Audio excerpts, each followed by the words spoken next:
this panel is about hope, right? So we've gone through a year of negativity. Every time I read a trade press, I want to, go out and go to the local pub and drink a bottle of whiskey because I'm so depressed. Harry, that's a look. I thought you were wearing a cravat there for a minute. I just thought that's not such a short. Sorry, Harry. I thought you were wearing a cravat. Sorry. Is that better? Yeah, that's better. So this panel's about sort of the future of the ad tech business, and this applies to all of us because to have an independent ecosystem is important. Because if Google and Facebook and Amazon take over the industry, none of us have jobs, and that's down the bottom line. In-housing becomes easy. Complexity is good for the industry. The more complexity, the better. I can sell more of these lovely indexes. As you can see, it's called Wiredex. There's over 500 companies in here. I want more. The more complexity, the better. It's good for the industry. So this panel is about where the industry is going, where the opportunities are, and I will let the panel introduce themselves first and foremost. Very quick introduction. I'm Dom, co-founder and CEO of Captify. We are a London-based business that specializes in using search intelligence to power decisions for brands and companies around the world. We essentially take data, search data from across the web, and we use that to power media activations and insights. Hi, I'm Ari Paparo, CEO of Beeswax. We are a highly customizable DSP. Hold on. You just hired that girl, Caddy Jones, didn't you? Congratulations. Just saw it up on the stage. I heard some rumors about that. We're here to announce. Well done, Caddy. We're here to announce our expansion to the dairy industry. Beeswax yogurt coming out. Anyway, thanks for having me. You want ATS Goat Rodeo is now in full session. I'm Ari Lewine. I'm the co-founder of Triple Lift. We build programmatic technology for native advertising, branded content, and OTT. Here you guys are growing fast. That's right. Yeah. Hi, I'm Amar Goel. I'm the founder and chairman of Pubmatic.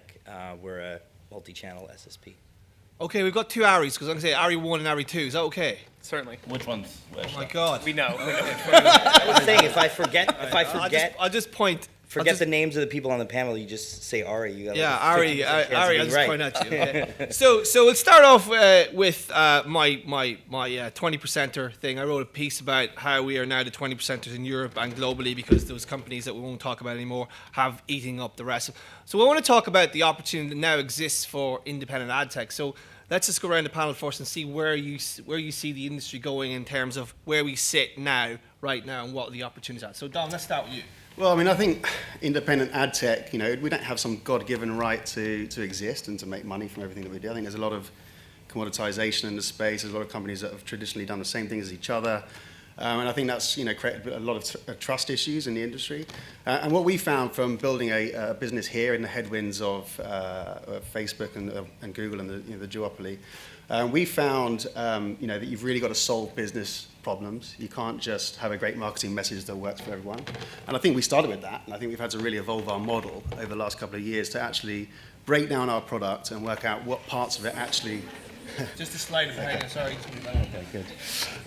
We have to break down our product and work out which pieces of it actually solve problems for the brands that we're dealing with.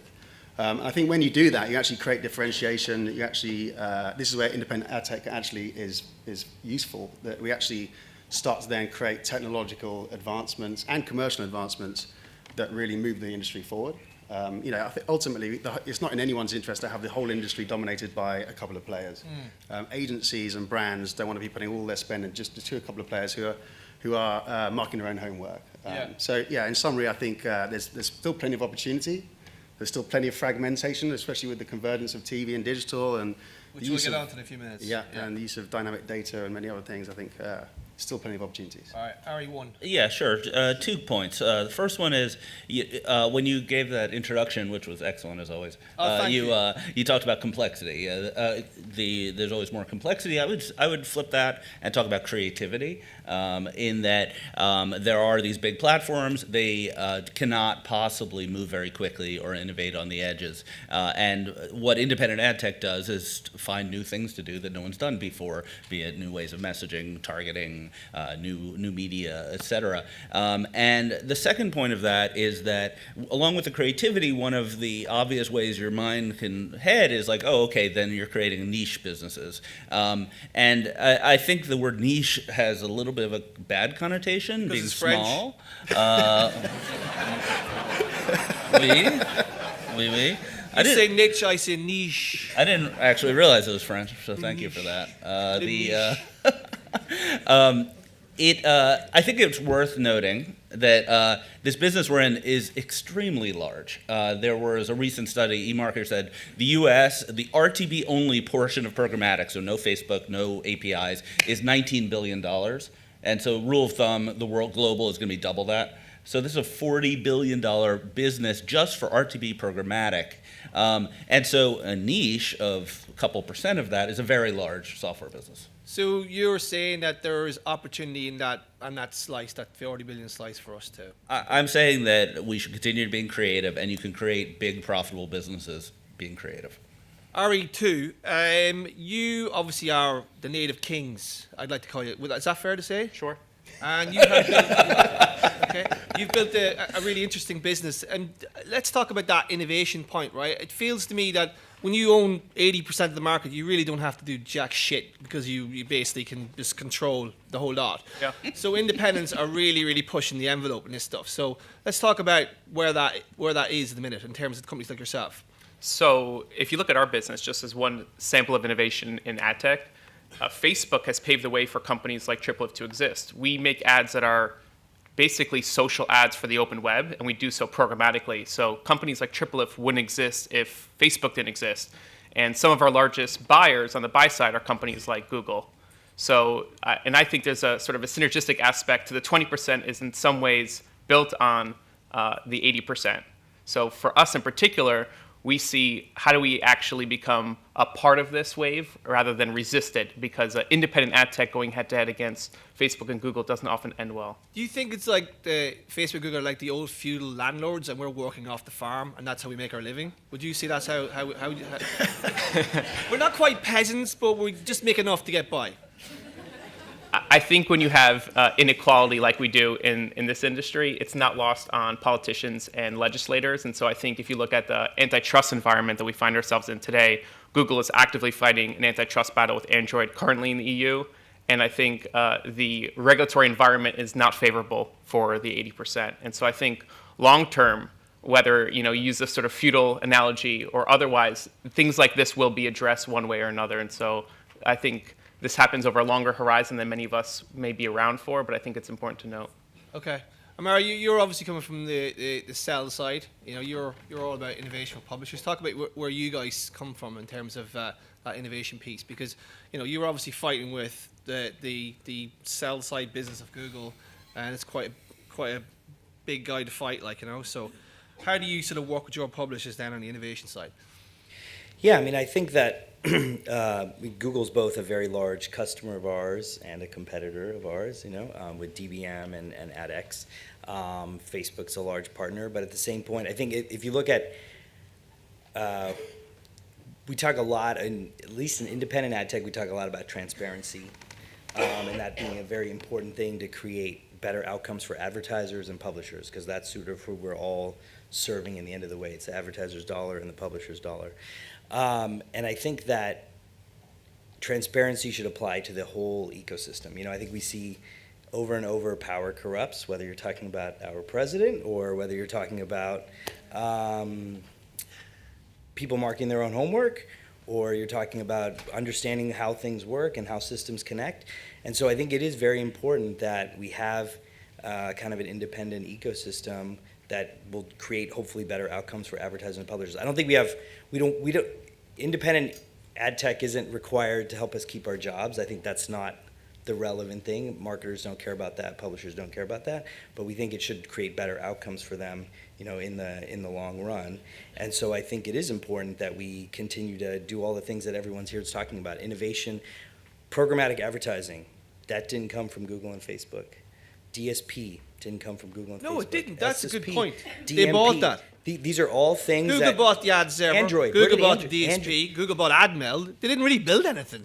Yeah, I mean, they built a few things like a search engine. Well, Ari built Rich Gmail. Media. You built I did, Rich that's Media. true. That's true. But that was DoubleClick. That was Single-handedly in one night. he built Yeah, it. I heard that. No, but I think if you look at over and over where did Android come from? Android was a startup that Google bought. It's true. I That's mean, true. so Android was bought by them as well. Actually, we bought Tango Zebra here in London to build Rich Media, so I didn't do shit. So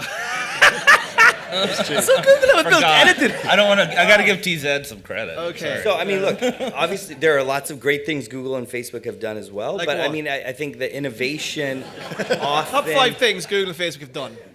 top 5 things. Yeah. Oh, no, that's a question at the end. Sorry. Yeah. Go ahead. I mean, so I think it's not all bad, but it's not all good either, and so we got to make sure there's a balance. Okay.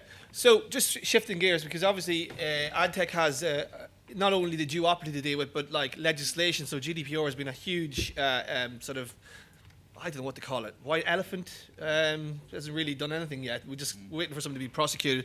But how has it affected the ad tech business then, John? Because obviously you guys did a lot of the, well, like most companies have done all the due diligence and got the lawyers involved and trying to comply with the law. So has it really affected the business in the last 12 months? Well, I mean, we've actually seen our revenues go up, but it's. I think it's not the Y2K. Compliant. Yeah, it's definitely not the Y2K that some people were predicting. I think quite a few of us weren't predicting that, but I think some were. I think that overall it's been actually quite positive. I think that consumers are more aware of what's going on with their data. They have more control, more choice. I think there's it's definitely easier to identify a data breach now, which we're seeing. So there's a few cases going on which are going to be interesting to see how they pan out. I think also the consent rates have actually been pretty high, so I think that's another positive from it. But I would, there's definitely a lot of messy interpretations going on at the DPAs at the country level, interpretations of consent, which has been quite comical, to be honest. How comical. Well, I mean, whatever. French regulators, they good fun to deal with. Well, I think at the end of the day, we're gonna see some refinement of this following the e-privacy. Hopefully, that'll help the advertising industry understand how it's got to behave a little bit further. But there's been other positives as well, which I think it's definitely got noticed with other countries. I think the CCPA, the Act in California, has definitely come off the back of it, slightly different, but with the same principle. And I think we'll see that now carry out across different countries. So it's definitely here to stay. And it's just, not been quite the blow up that people expected. Well, Ari, you've worked sort of on the cold face, and obviously with Google not being involved in the IAB framework, it's been a bit difficult. I mean, how have you sort of walked around it, or do you still see it as a huge problem? Well, look, there's a hard cost of compliance. So months of engineering work, tens of thousands of dollars of lawyers, et cetera. That I'm never going to get that money or time back. And it had no value to anybody, including the consumers. So that's great. And what was your question exactly? I completely forgot. I mean, has it impeded business growth in Europe? I mean, because obviously there was the apocalyptic arguments. Yeah. I mean, I wrote a few of them as well, saying this is the end, this is the beginning of the end. I thought it'd be a lot worse. Nothing's really changed. I think just if you think about it, if you think about the market being at an equilibrium of supply and demand, you suddenly have less demand because you have less data. Just necessarily, any cookie that's gone is less demand, and on top of that, you have slightly higher costs. So it shrunk the market. It may have not been dramatic and measurable, but it shrunk the European market for programmatic and advertising. And if the other shoe drops, if compliance becomes more strict, if there are lawsuits, et cetera, it will shrink the market further. Okay. RE2, do you think that's going to have an effect? Sorry, RE2. Yeah. Sorry, RE2. So we shared a lot of the results from GDPR, and long story short is there was almost no tangible business impact whatsoever. There was a bit of a mix between long-tail publishers in Europe going away and that spend just being reallocated to the largest publishers in the EU. What I think is interesting out of GDPR, and as it relates to the conversation about the 80-20, is cooperation. If you look at what's happening, there's a general trend where Facebook and Google are retreating. The changes to the double-click ID with log-level data not being made available, so you basically can't do multi-touch attribution any longer. Partner categories in Facebook. You just have to live in the Google stack. Yeah. Correct. But You can't do your own. You Correct. have to be Google, effectively. Yes. So that's going to be hard if you're buying things like YouTube. The other thing is partner categories are shut down. So if you were a user of third-party data on Facebook, you can no longer do that. Meanwhile, what have we, those in the room, been doing? We've been partnering on ads.txt, one of the most successful initiatives ever. We are partnering on GDPR and how do we pass consent. The IB framework, Google's excluded, continues to this day. It's quite incredible. They're still not in it. That's right. Yeah. And the biggest thing is identity. identity is one of the biggest things that 80% has held over us, and now we are within arm's reach of actually solving this. And so what I think is really interesting. How so? I think it's well understood that at least one of these consortia are going to take off, if not several. And so what happened is on this stage a few years ago was the case that all these companies were competitive with one another. And now we sort of all aligned to be competitive against Google and Facebook. And that to me is the silver lining in this whole thing. Keep saying smart things. You're going to become RE1. I'll be RE2. That would be an honor. Interchangeable. I'll be RE1, you be RE2. Confusion. So, I mean, look, I think, where did GDPR start? I think GDPR starts with a basis around how do we help consumers be more informed about what's happening with their data and how their information is being used. I would agree with, are you RE1 or RE2 now? I don't know. One of the REs said that he's cost him money and that, it's, and lawyers' fees and engineering work, and hasn't had a discernible, significant discernible impact. I would agree with that. I'm hopeful, let's say, that we're on a journey that will take some time to get to be, to get us to a better place. I think, for example, the law is not very clear in a lot of ways today, and I think regulators haven't really opined heavily, they haven't written opinions that sort of help us all get to a better place. I don't think the cookie notice that we pretty much most folks use today is adding a ton of value, but it's maybe better than people not even knowing that they're being tracked at all. But it's still, I think, confusing for consumers. So I think if we get to a situation, it might take a few years where we actually do help consumers be better informed. That could work. I think so far it hasn't had as much impact. I mean, we saw our business go down a bit in Europe right after it passed. I think it's mostly recovered, but it's, it depends a little bit about where publishers are in terms of dropping a, consent management framework and how they've implemented it, et cetera. Can I talk about identity? Because that's actually a nice segue, actually, into identity. Because obviously this is an opportunity. Like, as Ari said, programmatic display is a $40 billion market potentially, but programmatic could go beyond that. Like, the opportunity could be endless. We're talking about a TV market of $300 billion. We're talking about out of home. We're talking about radio. These are huge businesses that could go programmatic. So, do you think that we need to solve the identity problem? Like, we talk about this could be ad tech's real opportunity to build amazing businesses if we could figure out a way to compete with the walled gardens. So anyone want to take that question? Is it all right? Yeah. I think what's interesting about that is all the emerging areas, these new channels of content consumption, are all areas in which the incumbents have no strategic advantage whatsoever. And also, the broadcasters hate Google and Facebook. Absolutely, none of them uses it as an ad server. I think there's one Not in Europe. exception here. No, it's a running joke in CBS Google. in the They don't States. have a client. Yeah, and so although in every single category you mentioned, there's a leader in that category, and it's part of the 20% today. And as consumers go more to those areas to consume content, it's well positioned now. The concern there is over the long term, if voice and augmented reality and virtual reality become the primary forms of content consumption, those do play into the strengths of Amazon, Facebook, and Google. So maybe we have this gap over the next decade, per se, when digital out of home and audio and native and these other channels are the large growth channels. But in the future, it's hard to say. These really hard challenges are well positioned for independent companies to solve. Well, you also today, Sorry, go ahead. just real quick. I mean, today, global advertising is about a $600 billion industry, plus or minus, let's say 20, 30 billion. So we like to say that all advertising is going to go digital, but then all digital is going to go programmatic. I mean, it's going to take time. It's not going to happen tomorrow. But TV, outdoor, everything is going to go programmatic. It's going to go to some sort of API-based model. Definitely the large folks, Google, Facebook, Amazon, these incumbents, they have. It's crazy that Amazon's an incumbent now in advertising, but they have huge advantages, and so that those things help them. But I think, like you're saying, I think there are some real initiatives happening where, as a group of independent companies, we are starting to work together. The Open Measurement Coalition, the Ad ID Consortium. Ads.txt. So I think all these things, they're still very, very early, and it feels like there's still some pain to come in getting them off the ground. But I think that, the cross-device would be another area where I think we all need to work together. But I think that these are all things that if we kind of get our stuff done in the next 12 to 24 months, I think it can have a huge, huge impact on outcomes for marketers and outcomes for publishers. I think if you look at identity in the television space in particular, it's kind of interesting because there is identity, but it's almost always owned by the incumbent, not Google and Facebook, but the telecom or the cable provider in the US or Roku in over the top. And so the question is going to be, it'll be natural that each of those entities will try to use their unique identity to own their space. Like AT&T. Like AT&T, Dish, etc. But the problem is, if they do that, then from a marketer or an agency's perspective, it will remain fragmented, and I'll have a different ID in different systems, and I won't be able to use programmatic because I'll have to give an IO to the salesperson from that cable company. So that'll be a very interesting thing to see, is if they do open it up and keep a tax for their ID, but allow other people to play, or if they remain walled gardens.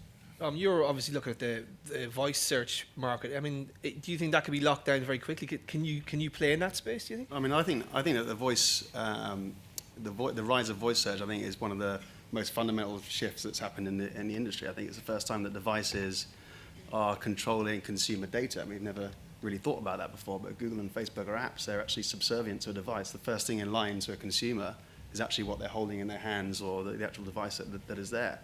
And of course, Google have been, owning the operating system within Android devices, and nice situation they had there. And ultimately now they have a race to become the device and get first in line. Mm-hmm.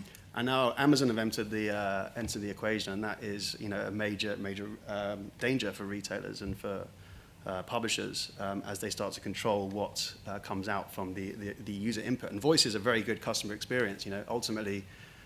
Consumers like things that help them get information quicker and shortcuts ultimately. And voice has no friction to it. You can put many different data points within a voice search. But now Amazon is controlling those results. And actually, the reason it's actually stagnating, I mean, it's hugely increasing in volume, but actually becoming more like commands rather than actual requests for information. And that's because actually an audio response is a pretty poor response to a search. To a search, you want to have multiple responses. You need a visual representation. That's actually a good example of where the walled gardens fighting against each other, and there's no way they're going to be aligned for many, many years to have your voice coming in and then it displayed on an alternative device with a visual response. So that creates a whole lot of opportunity. So we've been working with publishers to give them the functionality of voice search that activates on any device, so you don't have to do it through Amazon or Google Home. Are marketers right? I mean, we had a really interesting panel about the in-housing and sort of the future of the agency sort of consultancy service layer.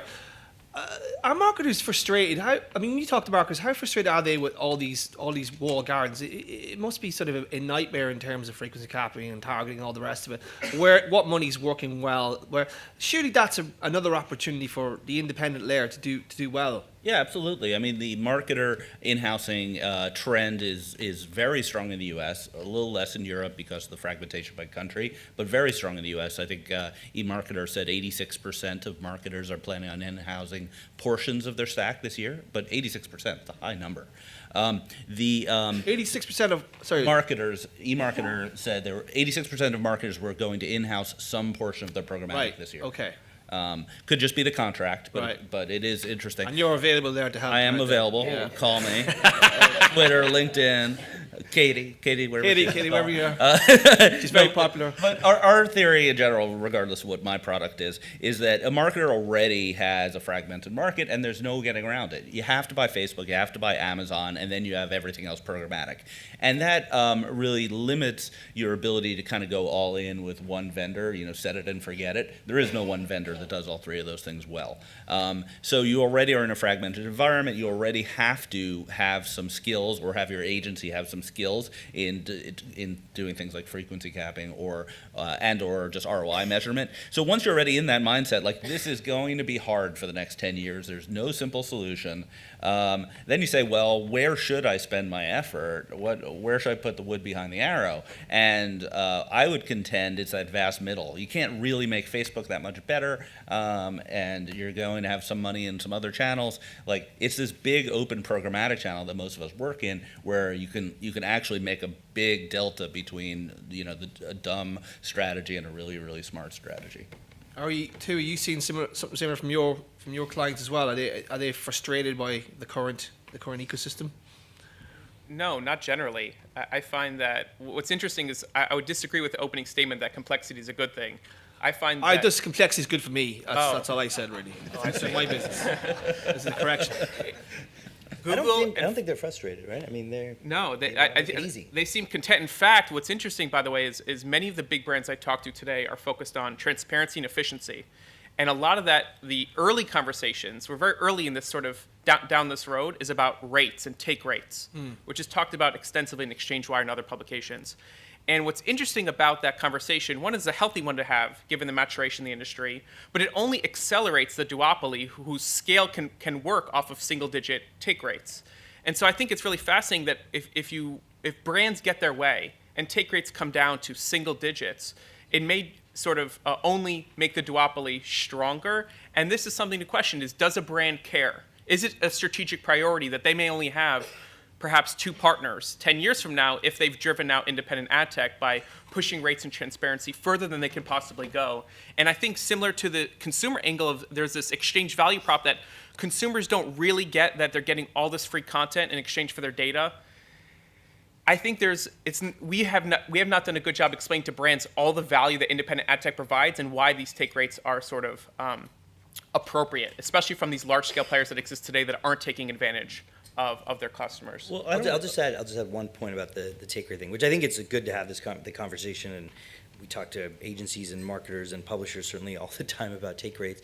But what's been odd to me is that it hasn't been balanced by any discussion about efficacy or like what's the value that you're getting out of it. I mean, I could charge, let's say we offered the same product and I charged half as much as him because, my take rate's half his.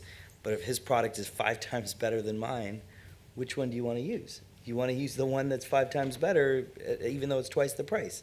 That's why people buy a Mercedes instead of a $6,000 car. It's 10 times more.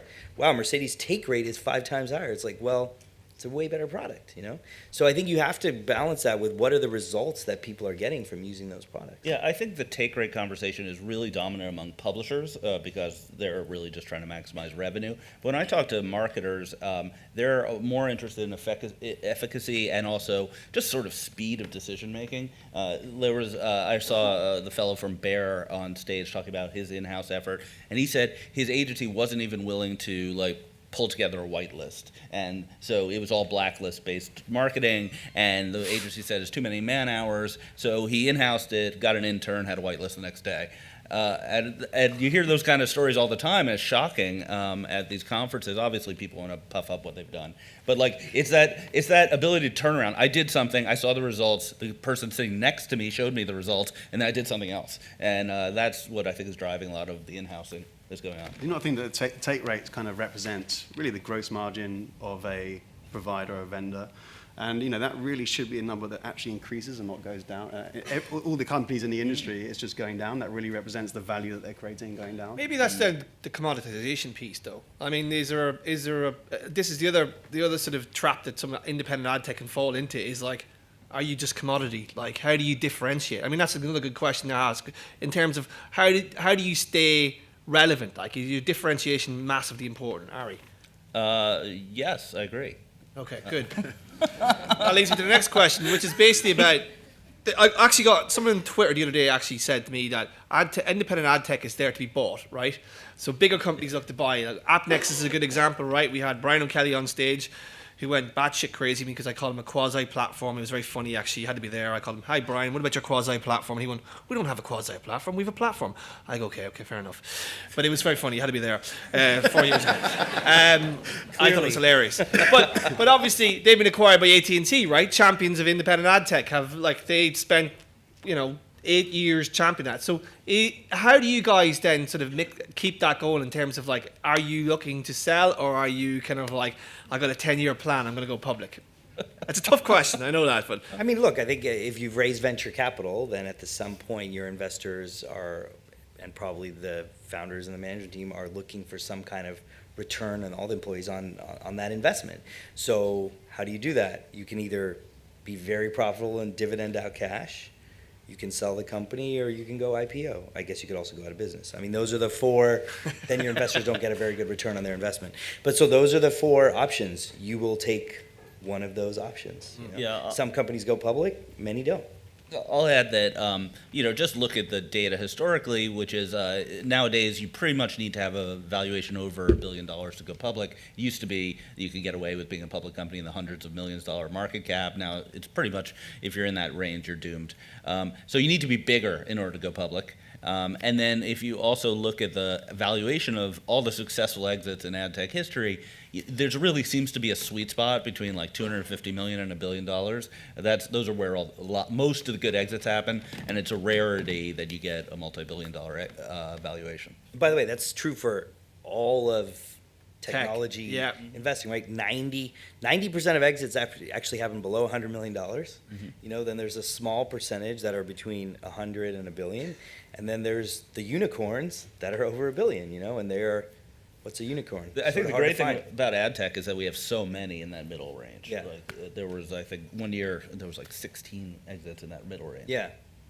But there's been far too much investment in relatively average businesses, especially coming from the US. The VC funding in our sector has been, almost too much money and not enough companies coming out on the other side. Those margins being squeezed, not adding enough value from their product. And I think we've started to see that now. We've started to see the industry spit out the companies that kind of are no longer relevant, and actually the good companies will survive and do well. But there's definitely a case to not take too much VC funding. I think we've tried very hard to not it's very tempting to take tens of millions to invest in a bigger US sales team or more marketing, and there's always a million reasons you can do it.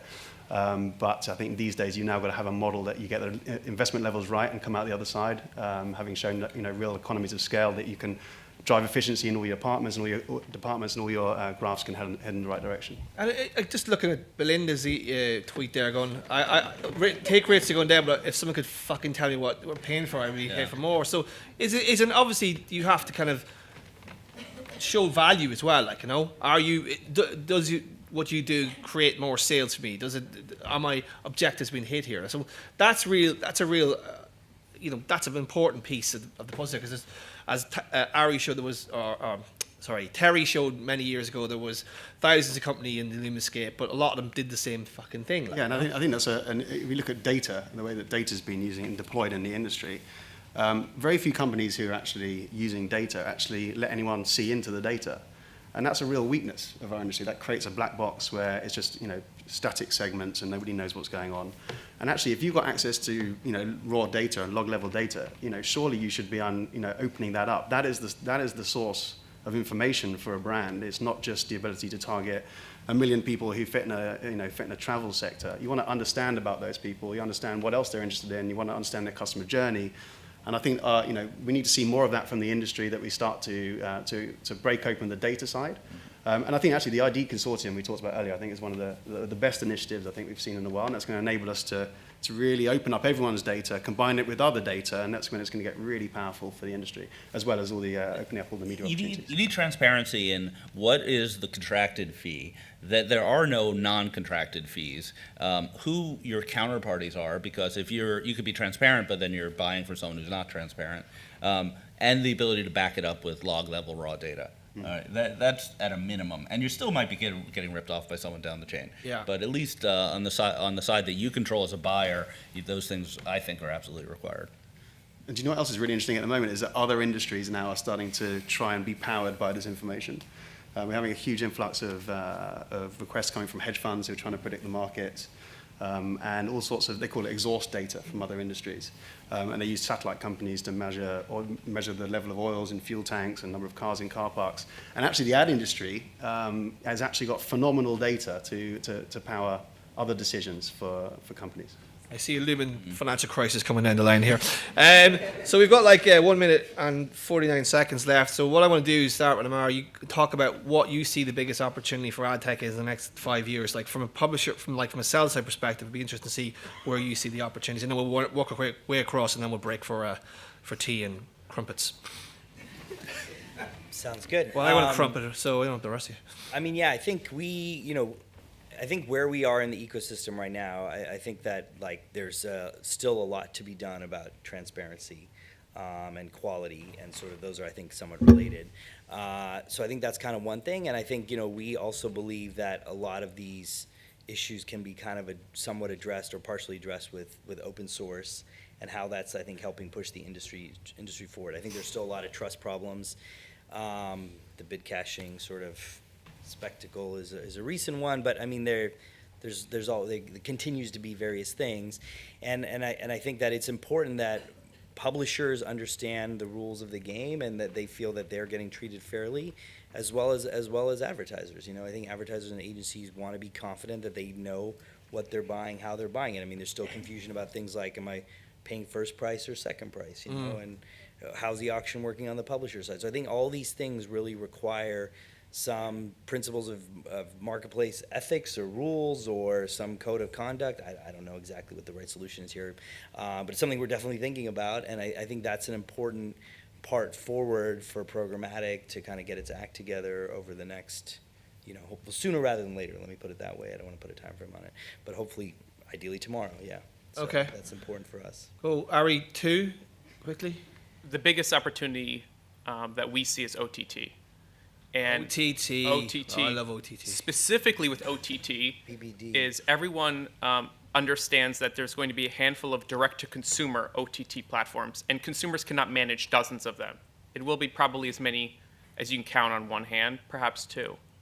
And the difficulty is, how do you create a direct-to-consumer OTT product with ad rates and ad load that are acceptable to the consumer? And that, I think, is the most interesting and exciting challenge that we have.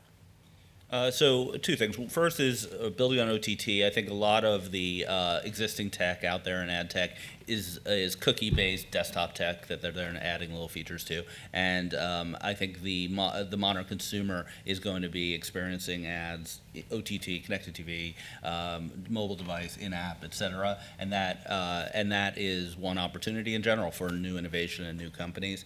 The second is economic. I mentioned the numbers: 19 billion in the U.S., 40 billion globally. Average take rate is 15% on both sides. That's way too much. And so if you have 15% of 40 billion, that means the DSP market alone is a $6 billion fee market. That's ridiculous. People shouldn't be paying a percentage of media. Ah, no, come on. It's great. It's great until it's not. It is, you're right. It's disgraceful. Dom. Well, I mean, I think my predictions for the industry are that consumers are going to start at some point liking their data being used to improve the customer experience. I think it's just been the bad practice that's holding that back. And at some point, and it has to eventually happen, that consumers actually like their data being used. I think the next point is, I think the agency model is going to evolve. And I think that's happening right now. And the interesting points on the panel earlier, and I think that's going to be a really exciting opportunity for all of us.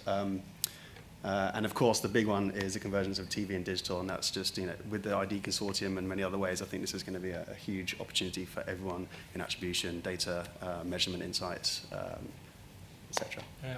Well, I'm super pumped about the 20%ers. I don't know about you. Or you. I feel amazing. Gentlemen, thank you very much. Dom, Ari 1, Ari 2.